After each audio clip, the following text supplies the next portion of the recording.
So coming to New York, one of the biggest cities in the world, has got to be kind of a shock there. Yeah. Just make sure he looks straight at the monitor, don't turn around. And look. Don't turn around, otherwise it's like, oh God, why? Why are we up so high? We're not birds. This is ridiculous. We'll be going to a quick break, folks. I just want to do that before Kane starts singing, because the last thing you want to do is have to endure that. We'll do our best to avoid that in this broadcast.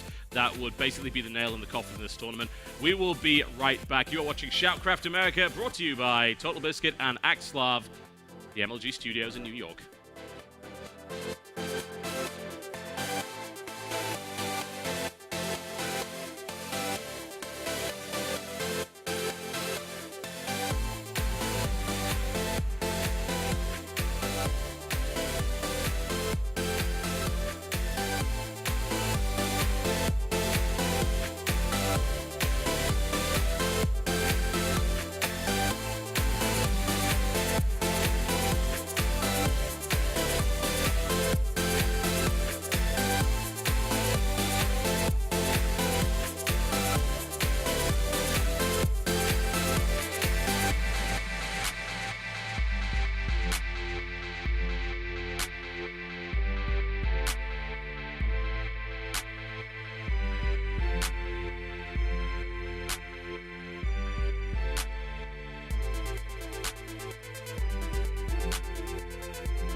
Ladies and gentlemen, welcome back to SHOUTcraft America, and we are going into Game 2 very shortly. It's going to be on Axslav Waste, that of course being State's choice, and they are competing for the silliest looking trophy ever made, which is of course the reason they came here. The money is not a factor to them. It's all about the pride, and it's all about that Spiral Starry Freedom branch. Who doesn't love freedom? I don't think there's anyone here. Maybe Kane. I mean, he's from Canada. Maybe he doesn't love freedom. They only kind of half love freedom, right? Yeah. I mean, it took them a long time to free their country. It's like, yeah, definitely. You know, they freed themselves from the tyranny of the Huns sometime in 1792. But after that, yeah, they're kind of ambivalent about it. They're okay with it, though. I'm not saying they hate it or anything. No. I mean, Canadians are pretty ambivalent about most things in life. Yeah, very apologetic as well, I tend to find. It's like, they have freedom, but they feel guilty about it. Kane's going to punch me in the face after this tournament, and you know what? I'll take it with pride. All right, so State obviously taking a couple of minutes there, taking a bit of an early loss considering it was his map choice. It seems very odd to pick Neoplanet for the very reason that we just saw there. Like, taking that third and actually holding it and stopping Lynx from just destroying it, or at least gutting it, is very, very difficult to do, and that's why you see a lot of Protoss play the 2-base style there, but no, State wanted to play a macro game, didn't get the opportunity to do it. Now we're going to Axslav Waste, a map where it's much easier to do so. That's right. I mean, if he's wanting to play the basically mass air / Colossi late game style, Axslav Waste is probably one of the best maps in this map. Well, definitely better than Neoplanet S for that style. So we'll see. You know, if Neoplanet S comes back up, maybe in Game 6 or 7, are we going to see him do a different style on it? We'll have to wait and see if that might happen. But next map, like you mentioned, Axslav Waste. This is a map where a lot of Zergs use Swarm Host play. Yes, that they do. Good map for it as well. I mean, you can put yourself in a situation where there are 3 different bases that you can push towards if you have control of the center of the map. The pivot is very, very easy to do as well. You got plenty of retreat paths, in fact. It's really good. It's exactly where you want to be as far as I'm concerned. So we might see that from Kane. I'll be intrigued to see whether or not he pulls that off. State, on the other hand, I think is going to feel a little bit more comfortable here. One thing I think we're probably going to see is State, of course, playing that macro style. And then it's going to be on to Kane. Should I play that Swarm Host that, you know, a lot of Zergs like on this map. Or, you know what, last game, the mild Hydra pressure into a mass Mutas transition is really strong. And one subtle thing he did about that build is he got +1 range weapons, which almost all Zergs, when they do that build, they don't get that because they know they're going to transition to Zerglings later anyway. Yeah. But when State sees that upgrade, he's going to freak out and think it's more Roach Hydra or maybe even Swarm Roach pressure and not anticipate the Muta transition. Yeah, exactly. Which means that, like, for a while you can use Colossus there. Once it reaches Hive Tech and Vipers come on the field, generally speaking, you don't want to be using a lot of that because, well, yoink, yoink, yoink. As we saw yesterday in WCS, build Colossus, Vipers come on the field, you might as well just say goodbye to your Colossus. And it's very unfortunate to do that. In that kind of situation, you need to be thinking about Templar, you need to be thinking about feedbacks, the Storm. But yeah, it's an interesting situation. We are here on Aquilon Wastes. This is State's map choice. And he is to the southeast position in the Red Trunks playing Protoss versus his opponent to the northwest position for Team Root. Currently up 1 game in this best of 7 series of the Blue Trunks. It is Kane. I said the big... we should have given him red, then we could call him the Big Red Monster. But I have a feeling that World Wrestling Entertainment Corporation might sue us for that, so let's not do that. All I'm saying is the McMahons are known to aggressively protect their trademarks. Let's not do that. But Kane is actually a monster, man. He's so scary. He is. Not in real life. Like, he's a little bear. Not quite as big as that. No. It's like, Root Kane! 5'2", Canadian. Hi! No, he's not like that. But it's not... You know, it would have been nice to see him entering the ring in a horse mask and a cape, but that wasn't really the case. Pretty sure Kane never wore a horse mask. I don't know. Maybe that was on the Comedy Central special. But in this case, we do actually have a pull first here for Kane. This is kind of a smart play if you don't know exactly how your opponent opened. The hatchery first is typically better, except under 2 circumstances. 1 being you get cannon rushed. Yeah. And then 2 being if your opponent blocks you from building the hatchery first, and then you're stuck there with, you know, 300 minerals. You have to build your pool, but your pool's even later than it normally would be.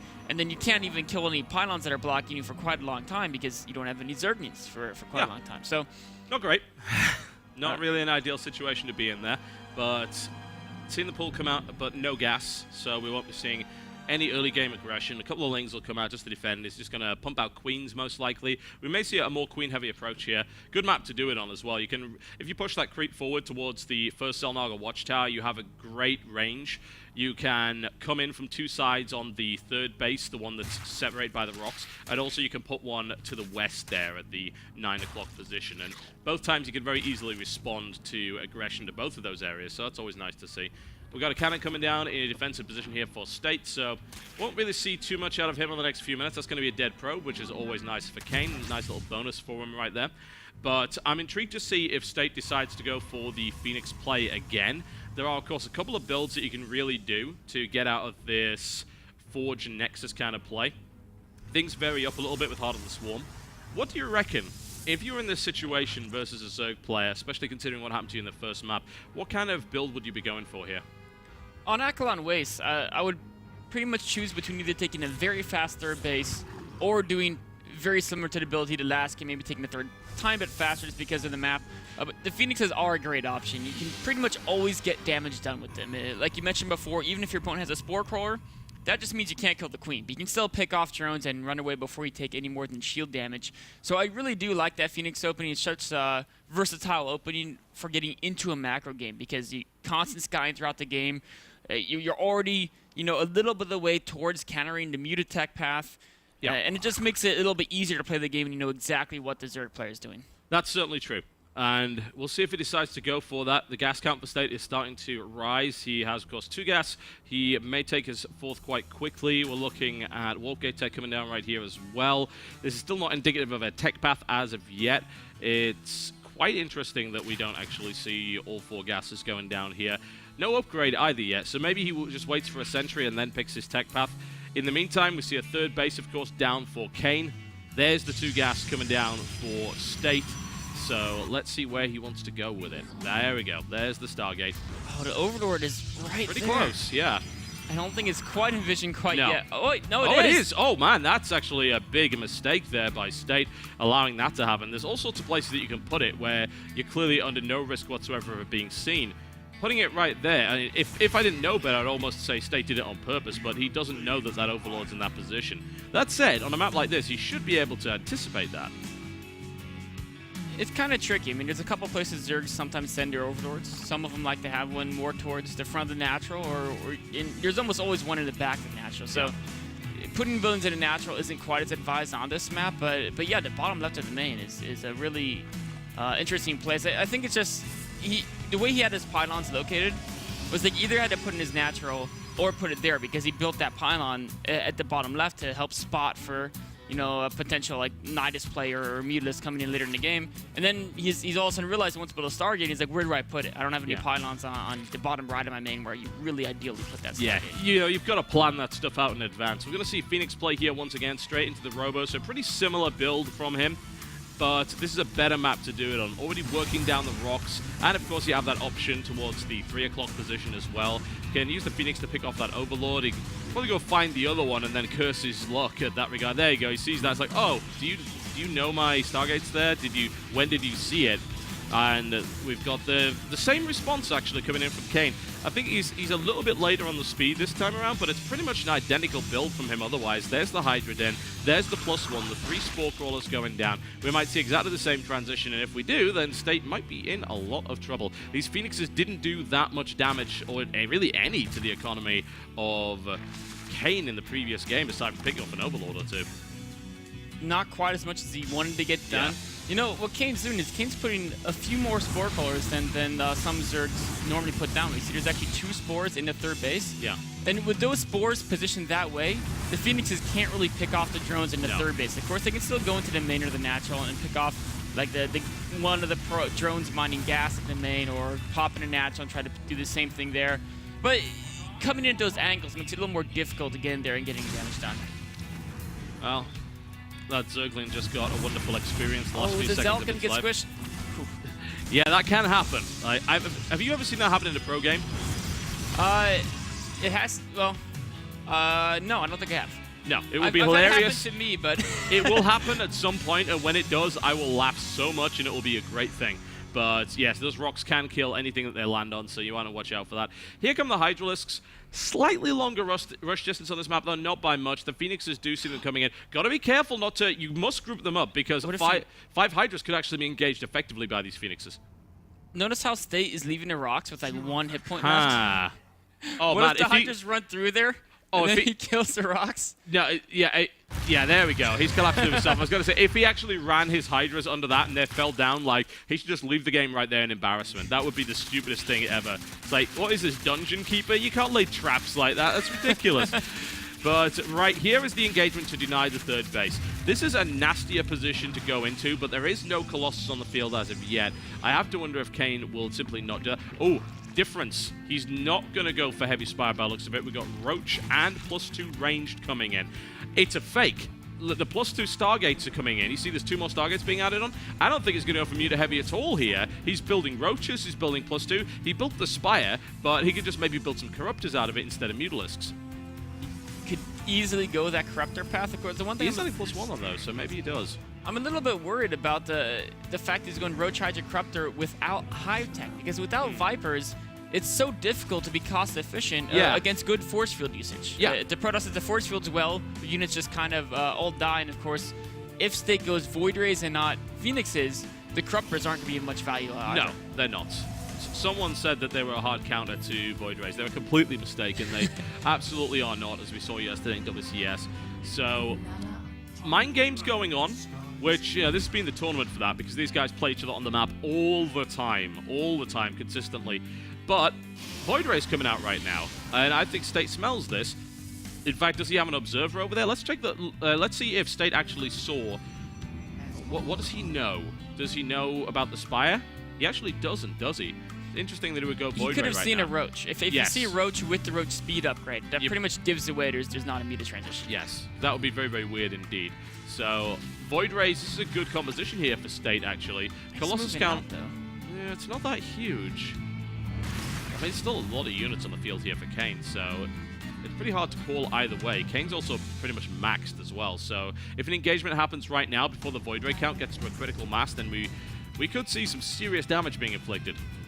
State really just wants to hide back, stay defensive, because once he maxes out, Kane's army just can't touch a max Protoss army with Void Rays and Sentries. Yeah. That's why Kane wants an engagement right now, but on Axslav Waste, it's so hard to force your way in. You're either going through a tiny choke by the third or a ramp by the natural, and neither one can you really set up that great concave of Roaches and Hydralisks. No, you can't. And now the Void Ray count's starting to get scary, so I think if Kane wants to hit him, he's got to hit him now, and he's got to do serious damage with this. His entire army could get crushed here. He's going to try and cancel that upgrade, that's always nice, but now he fights in the Time Warps. The Corruptors come in from the flank. They kill one Colossus already. Killing the second one would be great here. Force fields only now come down. The Colossus comes down as well, so the thing is, this is not a good engagement here for Kane. He is fighting up that ramp. The Void Rays are now in effect. The Roaches are crushed. The Time Warp really prevented a good arc there, and there is the defense from State. Very, very solid indeed.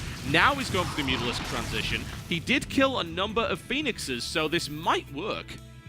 This is the moment where, as a Protoss player, you have to be so diligent in scouting. Anytime after a battle against Zerg, you really can't know what they're going to remax on. So, you know, hallucination scout, being assertive with the Phoenixes, these are all things that are essential to just seeing, okay, just run across the map. Are more Roaches crossing the map or not? That's usually the biggest thing. They can tell you what's going on. And unfortunately, State doesn't know about these mutas, and there's a giant force of them massing at the bottom left-hand side of this map. Yeah, this is really unfortunate, honestly. I'm kind of surprised at State. He's only got one observer. State is one of the most ridiculously diligent observer players I've ever seen. Like, he'll build like 4 observers. He's only got 1, which is really surprising. I guess he's just dedicating all of his robo production in here, and here come the Mutalisks, and he does not have an answer to this.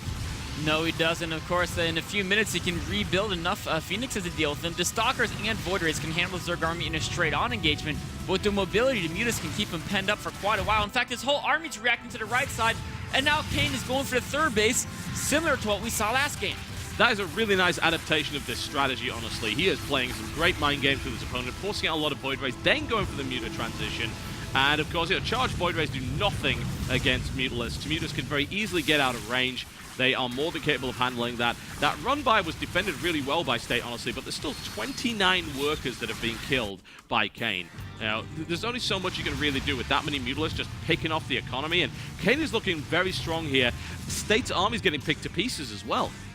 State needs to find a way to stabilize his 3 bases, rebuild his probe count, and then get a significant anti-air force out on the field. Yeah, and if he doesn't get that, then he's in a lot of trouble. I mean, with that many mutas, you really can't go Phoenix, and there's no way he's going to be able to get out enough Phoenixes to handle that. He really has to think about Storm and Templar tech, but we see no Archons, we see no Templar Archives down. And I think it's going to now end up being a base trade scenario. You can't keep chasing that Muta pack all over the place while Kane gets upgrades and gets pretty much everything he could possibly desire. Takes like 50 bases. It's a really terrible idea. And the Forge was never rebuilt, so the +2 never came in for the ground army, which means even if you engage on the ground, he's still going to lose. Oh, that's going to be a dead base by the looks of it here. State's been pulled out of position. This Nexus is taking a pounding now. That's the last thing State wanted. He's trying to stabilize his economy. Speeding's coming and say, no siree, no third base for you. Even the main is being under fire here as well as more Speeding's pouring. And every single hole that was opened up by the meter harass is now being deepened by the Speeding run-bys. Yeah, this is looking really bad for State. I don't see a way out of this for him. He's down to 25 probes. He doesn't even have a good enough standing ground army to really fight against what his opponent's got. He doesn't even have a supply advantage anymore. Like, really, if I was going to do this, I would have tried to base trade maybe 5 minutes ago, just because trying to stabilize against this is really, really hard to do. His Phoenix count is not at that big critical mass it needs to be. Even with 8 or 9 Phoenixes, 28 Mutalisks could still catch you out. And here comes the push across the map here. It's a pretty strong army here by State, but even if he kills the first army of Kane, Kane's got a bank to get some more units out. He's got a Stalk-heavy army, which means it's very, very open to Lings, especially if he loses that Colossus. Now there's the run-by into the natural expansion. The units are gutted here. State needs to go right now, unless, he's already pretty much out of the game, but for any chance to actually get back into this, he must go and attack right now. Well, one thing State can do is that his army doesn't really have an answer by Kane at this moment. The Void Rays with Prismatic Alignment will just crush through anything Kane can rally out. What he needs to do is he needs to pick off all the Mutalisks with his Phoenix force. Unfortunately, that hasn't quite happened. There's Corruptors now supporting the Mutalisks. His Phoenix haven't been able to pick off all those units. If he was able to kill the Mutalisks, he could have turned this game around very easily, because then all of a sudden his opponent's mobility isn't absolutely destroying him. Yeah, so that's the base dead for State. So what his army that he has right now, doesn't matter. State GG's, and there we go. There is the second game. Kane looking pretty good right now, honestly. Really, really positive going into this. very, very strong build as well. You know, we say it's the same idea, the same transitions, but a bit of a variance on the build. Mind gaming his opponent into going heavy Void Ray, then suddenly the Muta switch comes in, and I think that we're going to have to see different builds here from State. Otherwise, Kane's going to keep doing this unless we see maybe earlier Templar tech, unless we see an emphasis there, or unless he's just able to do real damage early on in the game. State is just going to be up against a 4-base Zerg with all the gas you could ever need, able to switch between techs, doesn't even have to go Hive. That's right. If you're playing a Zerg who's willing to do these mass tech switches, you have to be so diligent in scouting as a Protoss player. I mean, with 3 Stargates, if you scout the mutas as they're spawning, you can get pretty much 6 Phoenix produced by the time they cross the map. Yes. That can hold the initial wave, and then as you rally more and get the range in, you can stabilize. The problem comes when the mutas show up. Yeah. And all your probes die instantly because you have no idea they're out there. Exactly, yeah. And it's really weird to see State not being diligent with scouting when he's done it throughout this entire tournament. Maybe he's a little bit nervous, could be a bit tired, but you can see just how much damage this can do. It'll hit that probe line and just like one-shot probes. Even the glaive bounce does it as well. There's the cancellation on the 4th base. Ling run by comes to the natural and the 3rd. It smashes that down as well. The static defense is nowhere near enough. The army's pulled out of position, and as you're well aware, those big Protoss Deathball armies are only good when they're together. That's right. It's very hard as a Protoss you have to instantly split your army into 2 factions. Say, okay, this many units is the right amount to be able to meet this, and you chase the units with that. And then the rest, okay, I need to make sure there's no speeding run-bys happening. I think State, even after the mutas kind of caught him a bit off guard, if he was able to defend his 3rd base, he probably would have been in a good shape. He had a giant army. He just needed to defend those speeding run-bys. Those pretty much took him out of the game because he had his whole army chasing the Mutalisk, not back to defend those the speeding Roach Hydrotus Force on the other side of the map. Very true. State's going to have to think about this. Can he do anything to deal with this style? Well, the obvious solution would be to switch up builds. Let's see if he decides to do that. The next map is going to be Belshir Vestige, as chosen by State. We're going to go to a quick break, and when we come back, Game 3 of Kane versus State.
Ladies and gentlemen, welcome back to SHOUTcraft America. Game 3 is coming in right here on Belshir Vestige. We're setting that one up right now. And Kane is looking really dominant with this build, but anything can change. And I need to see a different style from State, I think. This style has clearly been figured out and studied. And I think that is blindingly obvious. We already knew, of course, that Kane was practicing with minigun before this. I think those guys have figured out State's style in this matchup, and as a direct result, State needs to show a different build. That's right. He needs to, either mix up the builds or be much, much more diligent with constantly scouting Kane and knowing exactly what he's up to. The Phoenixes have to be on the map. There's a reason Phoenix are the fastest team in the game, and so they can always be out there without risking their lives, being able to retreat once they see what their opponent's doing. So States, he has to figure out when Kane is doing these transitions and not get so caught off guard by them. Yes, he absolutely does. And how do you do that? You scout. You know what you're doing. Where are the hallucinated Phoenixes? I mean, even if you have Phoenix control, real Phoenixes, if you're not using them, and if you're not using them to scout, then there's no point in you really having them. I like the approach by Kane to actually go for that defense-heavy play with the spores, because that seems to be scaring State a little bit. And the thing is that a part of using Phoenixes like that in an aggressive posture is to get the scouting information while you're doing the harassment as well. So if you don't do either of those things, there's really not a huge reason for you to have the Phoenixes to begin with. So at that point, you might as well either hallucinate or get more than one observer out. But it seems like his Colossus timing precludes him from getting more than one observer. What do you reckon? One thing he's been doing is he's been adding 3 gateways before the robotics. Yeah. Which is very rare for a defensive Protoss, because typically you only add the gateways before the robotics if you want to put on some like +1 Zealot pressures or something, you know, in addition with the early Phoenixes. If you just want to play a defensive tech-heavy style, there's no reason not to get that robo immediately after, and that'll give you more time. You can crank out 2 or 3 observers a little bit faster. Perhaps State's had bad experiences with all-ins in the past. Very much a possibility, but Kane is exploiting that style very well. So, let's introduce our players here on Belshire Vestige. If you've just tuned in, welcome. We're already seeing a different opening here from State, so this is going to get exciting. He is in the red trunks to the northwest position, sponsored by Gamefront. Versus his opponent to the southeast position. Currently up 2 games in this best of 7 series. In the blue trunks for Team Root, he is Kane.